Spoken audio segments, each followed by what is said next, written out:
Today's story affirms the importance of paying attention to things you might see, but they are beyond any rational explanation. If you enjoy stories that are both mysterious and true, you're in the right place. So grab a few bananas, sit back, and enjoy today's mind-tickling story. Robert Bruce grew up in the rugged coastal town of Torbay in the southern UK, where the cries of gulls and the smell of the sea were ever-present companions. His family lived in a modest stone cottage, its walls weathered by years of wind and salt spray. Robert was the only son of a fisherman. From a young age, Robert shadowed his father, learning those skills he would eventually need to become a first mate on board a fishing vessel. And these would have included things like navigation, piloting, crew management, and anything else the captain might need of him. Beyond fishing boats, Torbay had its secrets. Smuggling was an open secret among the locals, though few dared to speak of it. Robert could have easily fallen into that life, but his father, did a good job keeping him away from it, so he didn't succumb to that part of the life of the seaside. As Robert grew, so did the shadows of the Napoleonic Wars. The press gangs haunted the town, sweeping up many able-bodied men. Robert, he often felt the sharp sting of fear whenever he passed a group of strangers, uncertain if they had seized him for the Navy. You never knew. And those dangers made the routine hardships of fishing feel almost safe in comparison. So Robert and his father, they were fortunate if they could avoid the fate, and they did, fortunately. But by the time he reached his teens, Robert was working full-time on a boat known as a barque. Now that's basically a sailing ship. It has 3 masts, and it has triangular or square-shaped sails. So this life, hard work was his companion, and his hands, they were calloused from hauling the nets and the ropes. And pretty much the sea was his life, and he was well made for it, though. Very few young men made it all the way up the ladder to become first mate, second only to the ship's captain, and rarely did anybody make captain. There just weren't that many ships. They didn't become captain. Some of them died at sea, many were pressed into service, and others simply died before that opportunity arose. It was a rough life. It wasn't easy. But Robert, he hoped one day that all his hard work and dedication would pay off. He didn't realize it at the time, but today would be a day he would never be able to explain. This is where our story gets crazy. So the year was 1828, and Robert was first mate on a ship. It was traveling between Liverpool and St. John's, New Brunswick. So during one of the ship's westward journeys, say when they were about 5 or 6 weeks out and into the journey, and they had gotten close to the eastern part of the banks of Newfoundland, the captain and Robert both went below deck to perform some routine calculations.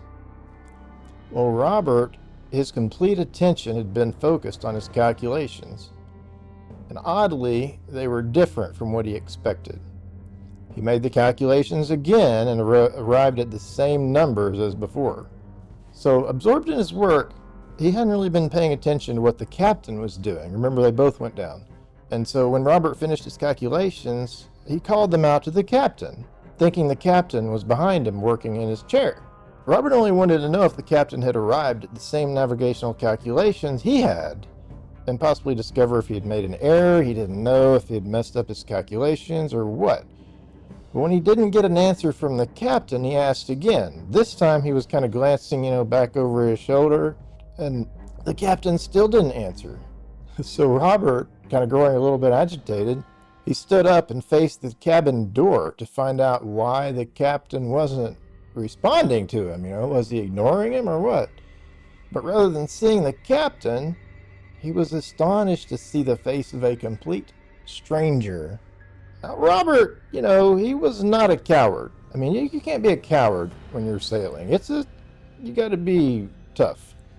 But when he met the gaze of a stranger on the ship, just looking right at him, expecting to see the captain, He realized it wasn't anyone he had ever seen before, and it was too much for him. So instead of stopping to question this person, as you would do in a rational state, I guess, maybe, he bolted. He ran out of there. He finally found the captain on the bridge, and Robert, in his alarmed state, immediately got the captain's attention. The captain knew something was wrong. Robert was freaked out. So never having seen his first mate in a panic like this, the captain began questioning Robert before he could even spit out a meaningful sentence. Obviously, somewhat out of his mind, Robert asked the captain who was at his desk. This definitely confused the captain. I mean, after all, they were out at sea and both were well acquainted with all the ship's crew. I mean, there could be no such thing as a stranger. So Robert's question made no sense to the captain. He could, I mean, how could he not know who was at the desk? The captain was thinking. Not only that, nobody was supposed to be at his desk except maybe Robert. He didn't just go into the captain's quarters. So the captain responded in a really confused way, telling Robert he didn't know of anyone at his desk. But Robert still was in a panic and replied to the captain, telling him, yeah, there certainly was a stranger at his desk. I mean, Robert knew what he had seen. So the captain replied right back, wondering what Robert meant by stranger, and told him, he must be dreaming.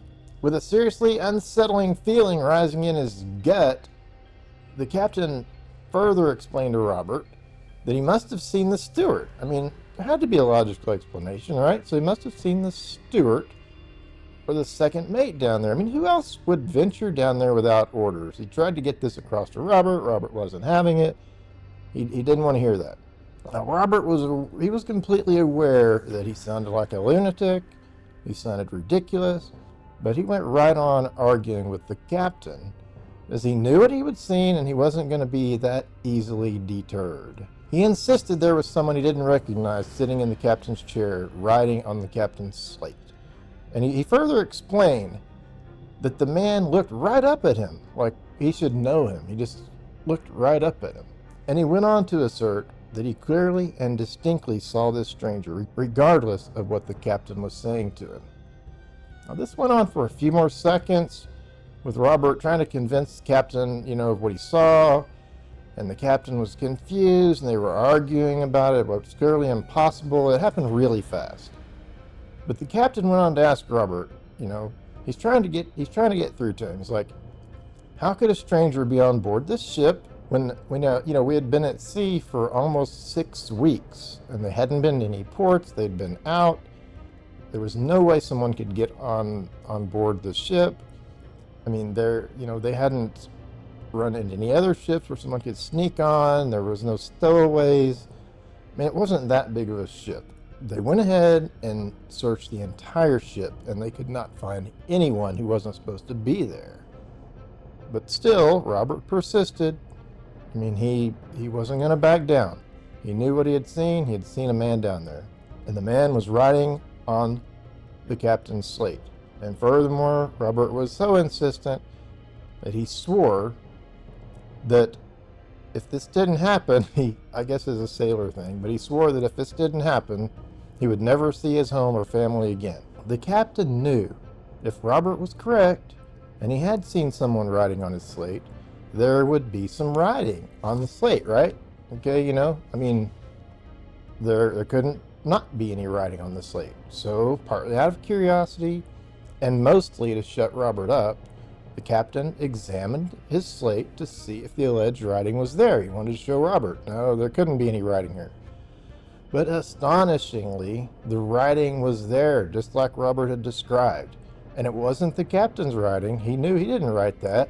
The captain asked Robert if he wrote those words, which were steer to the northwest. That's, quote, steer to the northwest. That's what was written on the slate. Robert took the slate from the captain, and sure enough, those exact words were clearly written on the slate. But no, Robert swore to the captain he did not write those words. So now, in a state as confused as Robert, the captain sat down at his desk in deep thought. He wanted to know what was going on, so he pushed the slate towards Robert, and he told him to write those same words.